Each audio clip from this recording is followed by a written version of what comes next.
imunisasi itu harus dilengkapi. Itu penting untuk mencegah penyakit infeksi karena semua studi hampir di semua negara itu mendapati adanya koinfeksi. Koinfeksi artinya infeksi yang berbarengan. Berbarengan dengan apa? Dengan COVID-19 ini. Jadi ada COVID-19, ada di kasus kita ya, ada pertusis atau batuk kerjan atau batuk paru. Nah, koinfeksi itu bisa buat yang harusnya misalnya COVID-19-nya tidak terlalu berat, menjadi lebih berat karena ada dua infeksi yang bersamaan. Itu kita dapatkan kasusnya. Kalau dia imunisasinya lengkap, dia ya kalau dapat COVID-19, tapi dia terbebas atau dia terlindungi dari penyakit-penyakit lainnya, penyakit pertusis aman, penyakit difteri dia nggak kena, campak dia sudah imunisasi, artinya yang kita hadapi cukup COVID-19. Nah ini, jadi tadi ASI, nutrisi, imunisasi, jaga kesehatan, kemudian cuci tangan, kemudian istirahat itu yang paling penting. Jadi kita tidak boleh menganggap remeh anjuran pemerintah untuk menghindari kerumunan. Jadi kalau nggak perlu sekali anak jangan dibawa keluar lah gitu. Nah, pada waktu baru awal COVID laporannya muncul di Indonesia ya awal Maret ya kalau nggak salah, memang semua orang berada dalam kondisi yang ketakutan. Takut membawa anak keluar, apalagi ke rumah sakit, apalagi dengar, oh rumah sakit itu ada pasien COVID-nya juga. Nah, tapi Kementerian Kesehatan bekerja sama dengan IDAI justru sudah membuat protokol-protokol yang diberikan kepada fasilitas kesehatan yang tujuannya adalah untuk memastikan bahwa pelayanan imunisasi tetap berjalan. Jadi anak itu tetap harus mungkin ada rasa ketakutan untuk membawa anaknya, jadi terlambat imunisasinya 2 minggu, tapi nanti itu bisa dikejar. Sekarang ini rumah sakit atau fasilitas kesehatan termasuk puskesmas yang sudah mendapat panduan protokol imunisasi di masa pandemi itu sudah menerapkan protokol itu, misalnya tempat tunggunya dibikin physical distancing, tidak berdesak-desakan. Rumah sakit yang sudah maju bisa menerapkan perjanjian untuk bayi sehat. Jadi dengan perjanjian itu kita tidak bertemu banyak orang gitu. Karena setiap pasien mungkin bisa dijanjikan per 15 menit sehingga tidak bertemu dengan banyak orang menunggu lama-lama di rumah sakit. Bahkan ada rumah sakit swasta yang mengerjakan drive-thru immunization dengan segala pro kontranya. Tapi itu ada upaya-upaya supaya jangan sampai nanti COVID selesai, nanti timbul penyakit-penyakit yang sebetulnya bisa dicegah imunisasi. Campaknya naik, kemudian TBC banyak, kemudian ada difteri, pertusis. Nah, itu jangan sampai terjadi seperti itu. Jadi memang di rumah sakit sendiri itu sudah menerapkan yang namanya screening.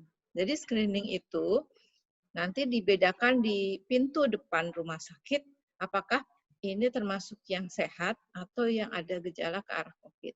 Nanti jalurnya beda. Yang sehat saya tidak ada keluhan apa-apa mau imunisasi, oleh rumah sakit harusnya diarahkan ke jalur hijau, kita menamakannya. Zona hijau.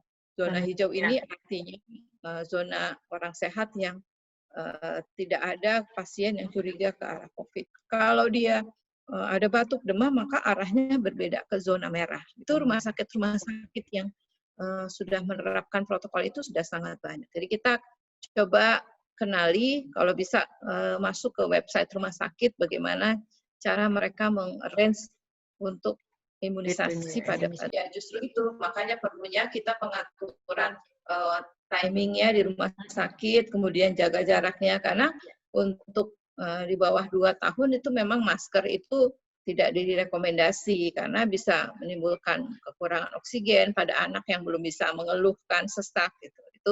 Itu sudah diperingatkan oleh ahli-ahli kesehatan anak. Jadi betul-betul kita memilih timingnya untuk ke rumah sakit, dan kemudian kalau bisa dengan perjanjian supaya nanti juga sudah disiapkan imunisasinya mau imunisasi apa, jadi tidak berlama-lama di rumah sakit, bisa tetap melakukan imunisasi. Beberapa panduan juga mensyaratkan atau merekomendasi boleh digabung imunisasi-imunisasi tertentu. Jadi yang biasanya disuntiknya 1 paha, ini sekali kunjungan disuntik 2 paha. Itu di negara Eropa juga banyak menganut seperti itu. Tidak apa-apa, kan dokter sudah tahu indikasinya. Itu salah satu cara mengejar yang kemarin tertunda 2 minggu atau 1 bulan karena takut COVID.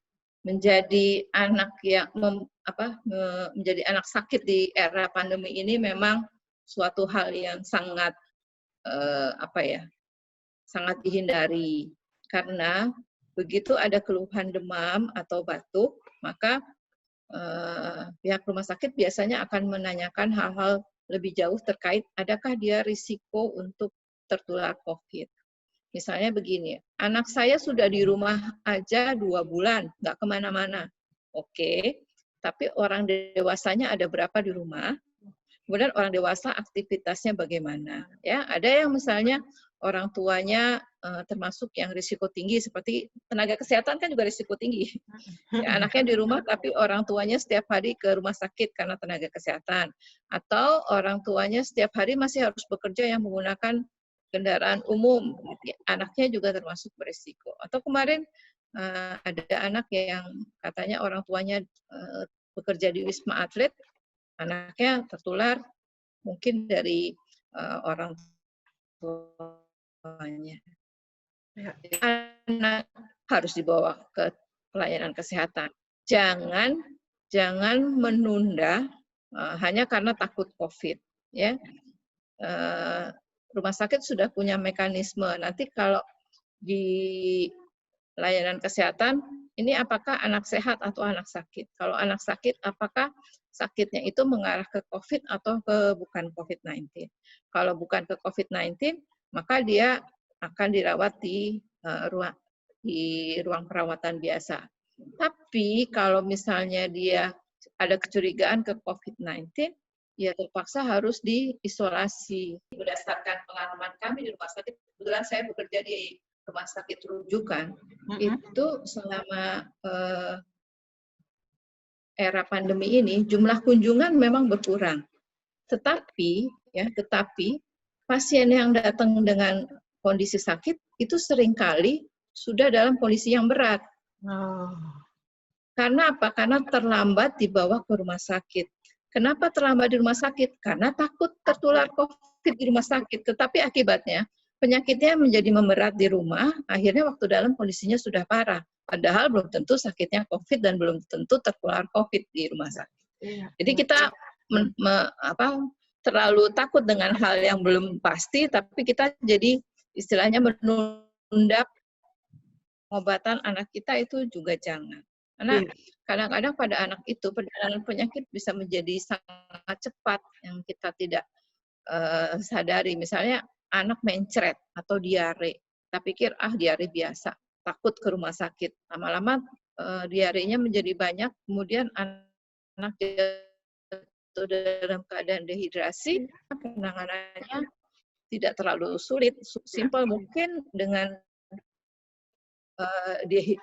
rehidrasi semalam mungkin sudah boleh pulang. Jadi intinya jangan menunda kalau memang sakitnya harus dibawa ke rumah sakit.